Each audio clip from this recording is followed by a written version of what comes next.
This auditorium is named after him, just as a fun fact. My name is Egill Pálsson. On the piano is Nina Margrét Grímsdóttir. We will be performing some Icelandic songs for you today, and the next two songs you will hear first one is probably the most well-known and most loved in the Icelandic repertoire. It's called Draumalandið, the Land of Dreams, by Sigfús Einarsson. It was written in Copenhagen over a century ago. The song is a kind of a love song to the country, to Iceland, to the nature.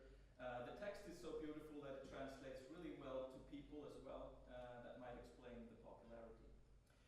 Then we're